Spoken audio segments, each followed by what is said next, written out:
सभी मेरे हिंदुस्तान और मेरे प्रदेश उत्तर प्रदेश की जनता को अस्सलाम वालेकुम, नमस्कार।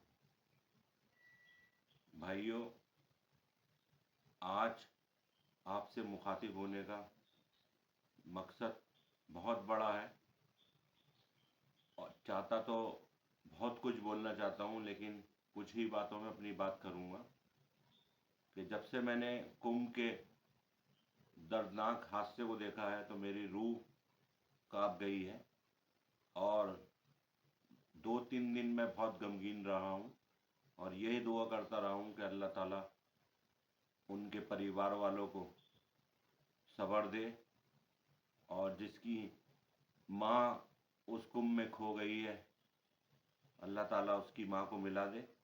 मैंने न्यूज़ पे देखा था कि एक बच्चा अपनी माँ को लक हुआ ढूंढ रहा था और मेरी रूह फना हो गई थी। भाइयों, कई चैनल वालों ने मुझे फ़ोन करा और मुझसे कहा कि हम डिबेट करना चाहते हैं, लेकिन मैंने उनसे मना कर दिया। मना करने का मकसद सिर्फ ये था कि उस दर्दनाक हादसे से मैं बहुत ज़्यादा टूट गया था और सरकार की लाखों करोड़ों नाकामियां उसमें छुपी हैं, जो कि सरकार ना तो जिम्मा लेना चाह रही, ना ही बता रही, ना ही दिखाना चाह रही।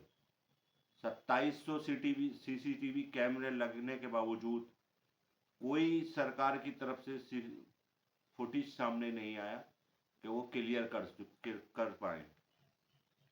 18 घंटे, पूरे 18 घंटे लगाने के बाद 18 घंटे दिए और 18 घंटे लेने के बाद सिर्फ और सिर्फ 30 आदमियों का आंकड़ा दे रहे हैं। मैं उत्तर प्रदेश गवर्नमेंट से कहना चाहता हूं और ख़ास तौर से बीजेपी से कहना चाहता हूं कि हमारे हिंदुस्तान को आप कहां लेके जा रहे हैं। हमारे यहाँ जो गंगा जमनी तहजीब बनी हुई थी उसको आप क्यों ख़त्म कर रहे हो। आज का मैं वाक़या बताता हूँ। मैं मुरादाबाद ज़िले से आता हूँ।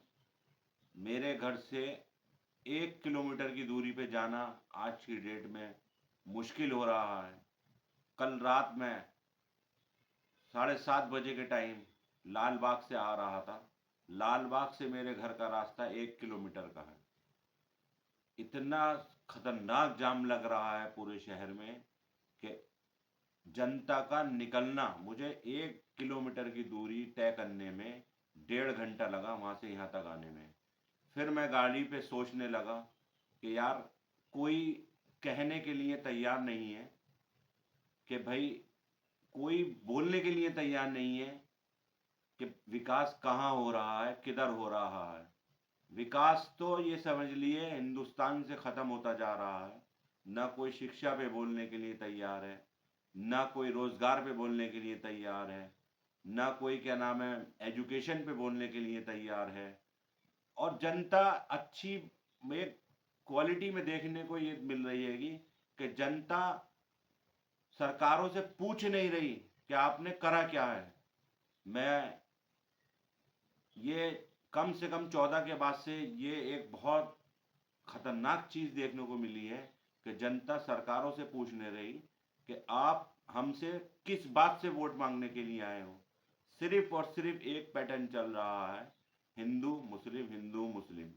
भाइयों, मैं हिंदुस्तान की जनता से, अपने प्यारी जनता से, भोली भाली जनता से, जो कि एक मिसाल थी हमारे यहाँ कि हम सभी इतनी बड़े जनसंख्या के होने के बावजूद हम सभी जाति धर्म को पीछे हटा के रख के सब एकजुटता से रहते थे। मैं वो हिंदुस्तान देखना चाहता हूँ मेरे भाइयों, और मैं अपील करता हूँ हर एक भारतीय से, हर एक हिंदुस्तानी से, हर एक अपने भाई से कि मुझे वही वाला गुलदस्ता दिखला दीजिए जो जो कि 14 से पहले देखने को मिलता था।